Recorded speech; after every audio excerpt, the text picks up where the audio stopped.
Hello, welcome back to another week with Out on That Line podcast. My name is Jeff, and I'm here as always with my co-host Alex. Alex, how you doing this week? Jeff, you know me. I go to work like a doctor, and I'm excited to be here this week for another great review. How are you doing? I'm doing very well, and I think we're going to share something with the audience this week. We're gonna check everybody for ticks. Specifically, we're checking for the Deer Tick and the new album Coin-O-Matic. So Deer Tick is a band that we have listened to for years and years. I think essentially since the Born on Flag Day album. Fantastic album. I remember getting that I think I got it in Vermont, but we spun it a lot in that year that you lived down here in Austin. That Sturgill, Strand of Oaks, like we spun those albums a ton when you were down here. Prince, Purple Rain, we spun a ton of it. So Deer Tick is a band that in our friend group has always been very popular, especially with friend of the pod Dante. He in fact sent me Divine Providence on vinyl for one of my birthdays one year. Can't remember which year, but he definitely sent that to me. It was when I lived in Texas already. And that's a fantastic album as well. So one thing that we were talking about before this episode, and maybe why Deer Tick is not as popular as I feel like they should be, because they are one of the best live shows that you're ever going to see from a rock and roll band. They really do, like, some of their albums, I would consider them indie music. And a lot of the stuff is not, like, I would never call it heavy, but there's some craft to the songs, but they are very varied in their output. Like, it can at some point sound completely off the rails. They've got your really soft ballads like Ashamed. The songwriting style is very interesting, is very like raw, and there's definitely some subject matter that they're not afraid to like talk about anything, essentially. I think what the main thing is that when people listen to them, if you don't pick the right kind of song, is the vocals of John McCauley. I happen to love it, but to a lot of folks, it sounds like a buzzsaw, like kind of in a bad way. But I think that really fits the vibe of Deer Tick, because there's always a sense that they're kind of about to go off the rails. A song like Friday the 13th is, it sounds like a guy about to lose his mind. Like there's bugs crawling all over him and he's about to have his brain leak out of his ears. They can capture that sense of like this real dread, this manic energy. They can capture that sense as well as like any band that you could ever think of. As they've kind of gotten older, and I think especially when you hit the self-titled albums, Deer Tick Volume 1 and 2, you get a much more cleaned up version of Deer Tick. So you have like War Elephant, the Black Dirt Sessions, you have Friday, the Born on Flag Day album, and you get this like really raw version of indie rock. And then you get into the self-titled albums, and they had like kind of a rock and roll album and then kind of more of an acoustic album. But it was a much tighter production, a much more focused, like, kind of song structure and everything like that, a much more palatable version of Deer Tick versus kind of what they were before. Now, I've loved all of it. I love those albums as equally as I love everything else they've done. But then you get into this album, Coin-O-Matic, and I feel like this is probably like the most mature sounding version of Deer Tick that we've ever gotten. Whether you want to look at it through a lens of like production quality, like kind of songwriting style, subject matter, whatever it is, it just feels like these guys are like kind of settled now, and in a good way, in my opinion. So I think maybe it lacks the excitement that some of the other records had, some of the unpredictability. But as far as like a quality of songwriting and a quality of experience, like this album, I felt kind of all the way through really delivered for me.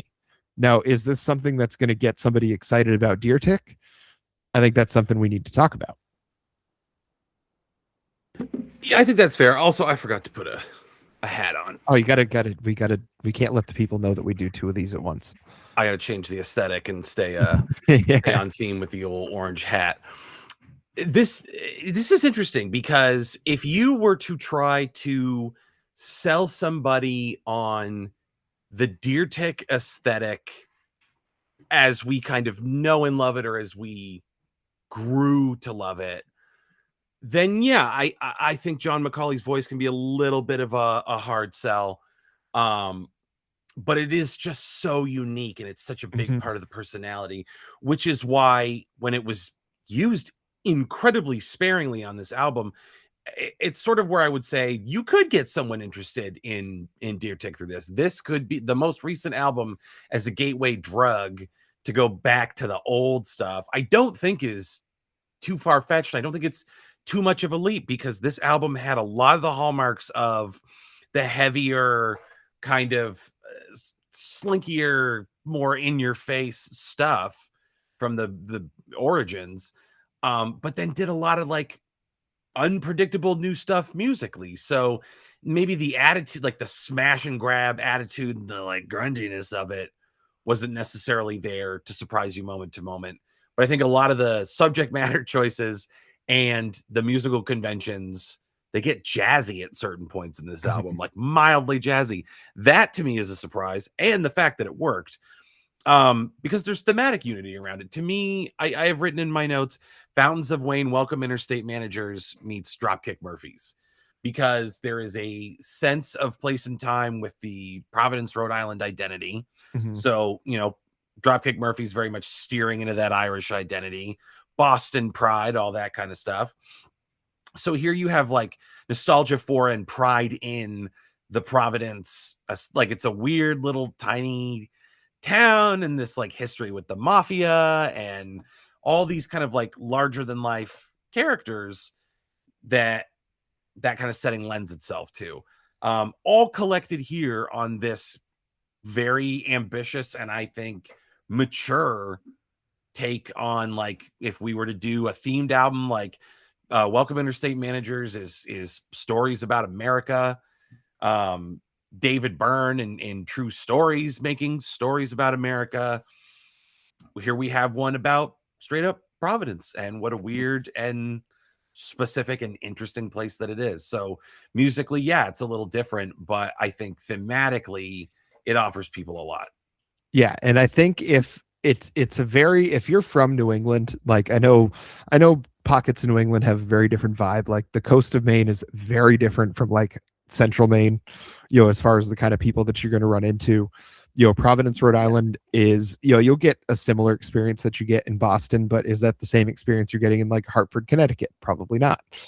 So there's, I think overall there is a pride in New England. If you're from there, you understand it. And I think this album like speaks to that, because it's funny how much like religion is talked about in this album, being from one of the least religious areas of the country.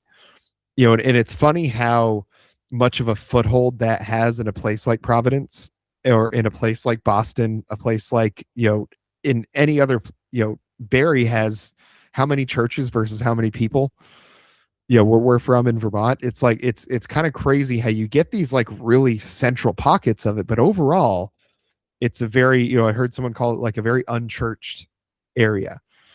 So to have this like thematic album where he talks about, in the first song Dog Years, where he talks about, Mary, you slipped away on a dark day, when I cried you'd often pray to deliver me from fear. Like it's a very much a spiritual sort of feel. And then you go into the second song, I'm assuming about the same Mary, called Mary Singletary. In the chorus or the pre-chorus, would you come to Catholic Mass? Will you be my favorite mourner? And there's these themes of death and how that relates to religion, and like how do you deal with that? How does religion help you with that grief? Um, it's really interesting to hear. Like they've always been storytellers, right? I think like Ashamed is one of my favorite songs of all time because of the way that story is told. It's a broken man that's trying to find their way. There's been things that have happened to them, maybe within or without their control, whatever it is, but there's things that they're trying to deal with, and it's just too much, right? It just always feels like too much. And so that's why things feel like they're going off the rails, because where else could they go in that case? This is an album where they're making more of an effort to like make sense of that stuff.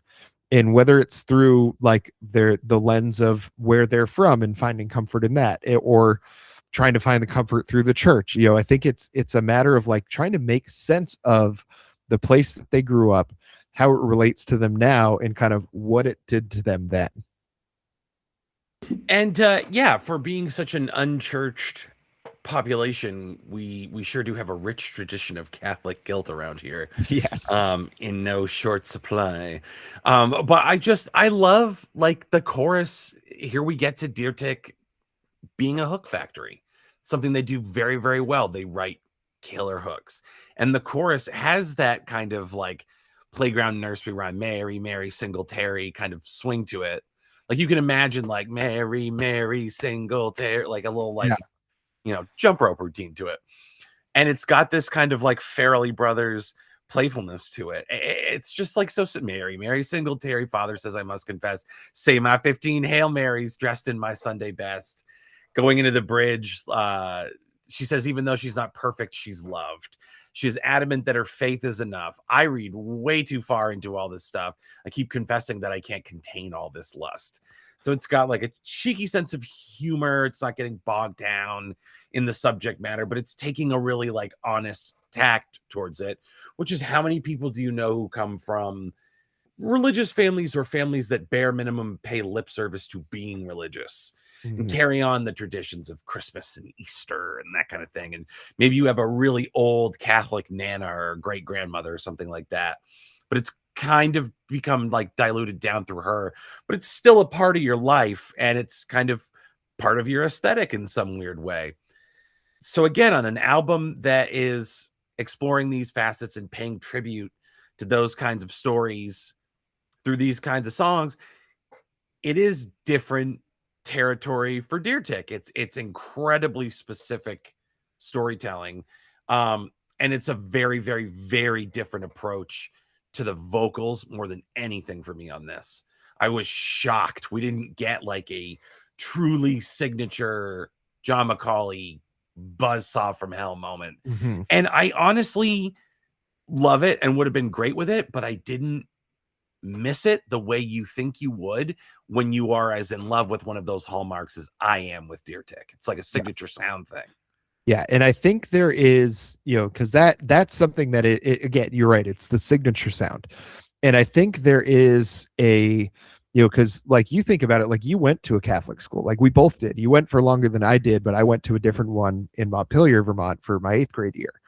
So there's that sense of like everybody has been touched by religion in some way, because New England is such a small place, like you can't help but be that way.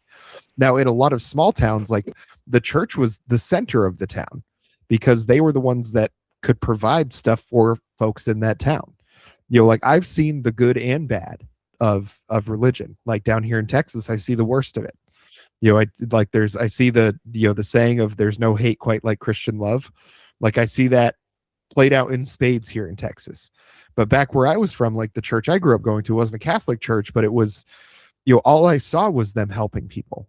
I knew that there was plenty of people that were going to my church that were dirt poor, that they went in, and our reverend like made sure they got fed that day. And it was quietly done, and it was done in the way that you think it should be. And I think there was much less guilt. Like there was very, very rarely was like sin mentioned in the church that I grew up going to. But when I went to Catholic school, boy howdy, was sin mentioned. But there was also forgiveness mentioned.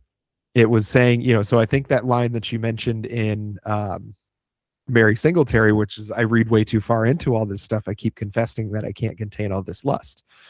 It's an admittance like we're human, right? Like we're gonna feel those things. But the church has made us kind of feel guilty about that. It's an acknowledgement of like the two sides of that coin, where the church does some great things. It brings people together. It provides a sense of community where maybe otherwise people wouldn't have that.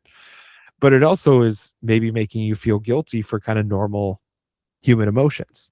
And when you are forced to suppress those things, like, you can't, when you have a container full of water, right? You can only compress that container so much before that water finds its way out.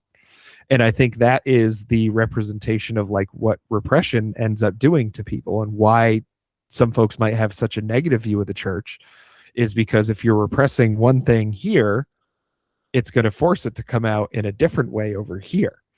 And when those things are considered a sin, it's like, well, you're damned if you do and you're damned if you don't. And I think that's the whole idea of like where they're trying to struggle and play with this is now I don't know if John Macaulay himself really struggles necessarily with like his religious background or anything like that. I think he is writing a representation of the place that he's from and maybe looking at things through the lens of maybe an older generation of his family and how they dealt with things and versus like how he feels about it is where that was the entire life for a lot of people and like their entire life was the church.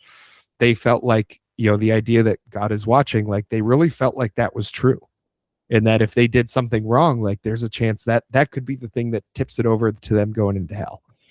And I think the honesty with which he's writing about that without making a mockery of it, I think that's the thing that's important about it too, is like that's where the understanding of there's two sides to this comes in, is like he's not making a mockery of it. He's taking an honest look at it. And I think that criticism is just as valid as any sort of like praise for these things. And I think using it as a lens of like, this is where I'm from. He's not just saying, oh, religion sucks, Catholicism is just repressive. Like he's not saying that, he's saying there's aspects of this that people take too seriously and that causes problems in their life because they just carry that guilt and that shame. But he's like, if you look at it the right way, you're going to be okay. Like if you use it in this manner and don't let it turn you into this thing over here, then it really was a good thing. I think the honest look he's taking at all of this is really a version of songwriting and a version of him that I don't think I've heard on anything else before. Well, and there really is very little like condemnation on this album by the nature of the album. Yeah. Because it's stories, and like the best stories have a moral position, but they're asking you to think about it. They're not necessarily clubbing you over the head and asking you to adopt it. So these are stories that are being presented. So on the opposite end of the coin here, with talking about the church, you get a song like ACI, which I will say was potentially my least favorite song on the album. Really? It reminded me too much of Cadillac Ranch in a bad way. That to me, I immediately thought of like Cadillac. Yeah, like, but that's why I loved it. That's funny that it was probably your least favorite because this was probably my favorite song on the album. That's so interesting because I love Cadillac Ranch. I think it's like a fun song, but this rang too close to it, and then just ACI is not as much of a like hook. It's not as catchy as Cadillac. But we have our song about, on the opposite end of the coin with church, we have the correctional institution and talking about these, stolen car, stolen plates, new paint job on an old 88. Couldn't blend into the wild of a traffic jam. Shots fired out by Eagle Square. I got mixed up around 17, boosting cars with Jackie McGee. We take them down to an uncle of his. Should have gone to trade school. Now I'm scrubbing dishes at the ACI. I commend it for like the sense of time and place and how fun it is. Like it's very Springsteen. It's got a lot of character. It tipped over into a little goofy for me, and the similarities between Cadillac Ranch and this in the chorus, I was kind of like, I don't know about this, because it's reminds me of the song, not in a positive way. It's aping it a little too much, a little too close for comfort. But that's a complaint in the context of an album that's just delivering like solid hit after solid hit after solid hit, doing very like introspective stuff along the way. Like when we Dog Years, setting it off, is just so perfect. Like our opening image, it's been a long day, just sitting watching the river flow by. If it were to carry me away, I don't think I would mind. That's so simple. It sets the stage for the kind of stories we're going to hear on the album. It sets the stage for the song itself. Just these like really great moments of introspection and storytelling, backed by fun, unique musical moments. So I don't know. So ACI was truly your favorite, or did you have others? So honestly, ACI, and then right after it, the Everything Born.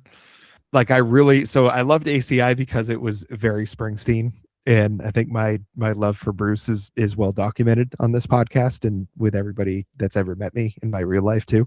Um, so that's why I loved it. Like it especially but I'd rather be buried under a mountain of death than see Jackie laid out with a hole in his chest. Like that just lost in the flood, like just spoke to me, it like that's why, or like Johnny 99, like gave me very much vibes of that. And I think it was very intentional. I think they meant to write that as like the same way like the Gaslight Anthem and like the Killers sometimes will do a song that like is very Bruce. I think John McCauley has also said that Bruce is a big influence on him. But Everything Born, I think, gets back to, and I will say ACI is definitely cheesy, but it's cheesy in the right way for me. Like Familiarity bred contempt for you. It bred some love for me on that one. But Everything Born, maybe, I mean, I don't know if we can argue about whether it's the best lyrics on the album, but as far as like painting you a picture of like a real life scene, it is absolutely incredible. Your sister watched television while your father avoided collisions and figured he'd be kind to himself in another lifetime. And it's just it just hits you like a hammer with that like small town mentality, of people thinking that they're just, they don't deserve more. They're going to make the best of what they have, but to ask for more is too much. Like, you shouldn't do that. He's like, he'll beat himself up because he thinks he's not providing enough. He's like, well, it's all I can do. It's the resignation to not being able, it's one of two things, is not thinking you deserve more, or just thinking that you can't achieve more, that you're just not capable of doing it. And I think writing from this perspective, I love that you brought up Welcome Interstate Managers, because I wouldn't have like made that connection, but I think it's really apt. I think you get these little snapshots of people that and I feel like you don't have to grow up in New England to probably know exactly like somebody that these songs are about. um just hanging out with a dream, it gives me things I know I'll never keep. One breath in, two out, like the smoking cough of a rodeo clown. It's like, think about the life of a rodeo clown. Is like, it's not glamorous. They go from town to town, but there's not a lot of like upward mobility in the world of rodeo clowns. So it's just this idea of, you get your lot in life, you make the best of it, and then you die. And I think that there's like that sort of artistic way to look at it, that it's like, oh, that's beautiful. But then there's like the real human, real life way to look at that, is like, why are we subjected to that? Like, why is this all that there is? Why can't we have, take care of your kids, like pay the bills, put food on the table, and have more than that? Like, why aren't those things possible for a working class, like middle class person? And I think diving into that at this stage in his career, when he's obviously been very successful, I'm sure he probably doesn't need to worry about a whole lot of things in his life anymore, as long as he's been probably smart with his money, because they've toured constantly. I'm sure they've made pretty good money. But to be able to put yourself in those shoes and have it not sound fake, not make it sound like you're just trying to put on for something that you don't actually feel and that you don't actually know about. I think it makes it clear that these things are coming from like a real place of experience for him. It's just like, I'll go through one more part on Everything Born. If there's a vacation, if there's a war, some time to commit, some windowless chore, take me to that feeling, a place I can mourn, everything born. And it's funny to think about, like, you're not mourning when somebody dies, you're mourning the fact that when someone's born in this lifestyle, there's a ceiling, there's a cap on the things that they're going to be able to do. So there's like a sadness in that, and maybe they're happy their whole life and they never wanted more. Well, what happens when someone does want more and it's just not available to them? And I think that sort of like that bleakness is what makes it so beautiful. And there's a bleakness, and it's an album that asks a lot of compelling questions and offers a lot of equally compelling scenes and just great musical moments. Like, talking about Everything Born, you're like, well, maybe it's not like the best lyrically, it's some of the best on the album. And killer guitar solo, very Mhm. small town Tom Petty sense of identity. And we just get these like great, like that roots rock style that is like very much in the Deer Tick DNA, never goes away. Switching between lead singers, having these kind of like Sweetest Things is a very folky song. You pull it back a little bit with I Am an Island. You can groove with Exit Door. All done in a very heartfelt way, all telling these different stories. It's an album that rocks. It's an album with a lot of great introspective moments. It's an album with a lot to offer, and it's not asking a lot of you. It's 44 minutes that sails through like shit through goose. We got to Candy Cigarettes, and I was like, this is over. Yeah, it started playing other Deer Tick songs. I was like, wait, that's an old song. Like, yeah, the first thing that came flew on by. was Smith Hill, and I was like, we're done. Yeah, Smith So Hill's a great song. Smith Hill's a fucking awesome song. Yeah. So just because we're getting some pretty fucking wild storming here, and it's very possible we lose power. I don't want to bury the lead on my grade. I'm giving this a 9 out of 10. Yeah, I think for me, I'm giving it an 8 out of 10, but I think, there was no question that this is, I haven't loved their last couple albums, like the Emotional Contracts and Mayonnaise. Like, I haven't loved those, but this, I would say, is right up there with like War Elephant for me. It's not up there quite with the self-titled Deer Tick Volume 1 and 2. I think that's the best work they've done. But it really is a really good, I think if you're looking for an entry point into Deer Tick, like if you're not going to use those self-titled albums, I think this is probably a great one. So yeah, 8 from me, 9 from you. Very strong performance from John McCauley and the boys. Well done. Well played. Well played, John. And I don't think we've ever done any other. We've definitely talked about Deer Tick, but I don't think we've ever done any other Deer Tick albums. Have we not? I'm not sure. Unless we did Mayonnaise, like that would be the only other one that I think we would have done. Did we? We definitely didn't do Mayonnaise. Wow, what an interesting conundrum this is. This is where we kind of almost lose track of our own lore. And I guess that happens when you have literal hundreds of videos on your channel, such as many such cases, youtube.com/C/out on that line. Folks, we may have done Deer Tick. I can't remember. I'm trending towards maybe we didn't. I don't think we did, because it would have been, we definitely did not do the Emotional Contracts album. We didn't do the Contractual Obligation, like the last one they released to get out of their record deal. They're now on the same record label as King Giz, I believe. Well, fucking A. I know we've done King Giz. Yeah. And I know we've done Billy Strings, and Billy Strings has been in the studio with King Giz. Are we getting Bluegrass Giz? Are we getting Prog Billy? I don't know. We'll find out, I guess. King Giz will come out with that at some point. Great. We'll cover it. We tend to cover them. We tend to play the hits. We find you the obscure stuff you've never heard of that you're going to love, because we are also tastemakers at our core. But we also bring you the goods. Ariana Grande's coming out with a new album. We're probably going to do that one. I don't want to speak for Jeff, but I don't feel about her the way I feel about Taylor Swift, where I want to puke in my mouth like I'm a cat that ate too quickly. So, and I got one of those and it sucks. So, that tells you how I feel about her music. And I know Jeff does too. We're well documented in it in our hundreds of videos at youtube.com/C/out on that line. Go ahead and try to find them. And while you're there, subscribe, hit the bell so you get notifications, hit the thumbs up to like the video, hype the video, share the video, add some stuff in the comments, mix it up with the other randos, leave a comment, super helpful. Spread the message of the channel. We love when you proselytize. We have no evidence to suggest that anyone is telling their friends. Maybe you're embarrassed of this. Maybe we're the moped of podcasts. Just don't let your friends see you listening to it. Whatever. Tell at least one that you trust, and they'll tell one person, and this will spread like some kind of weird underground podcast fetish.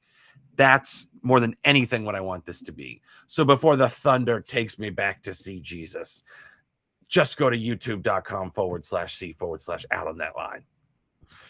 Do what the man says, folks. Until next time.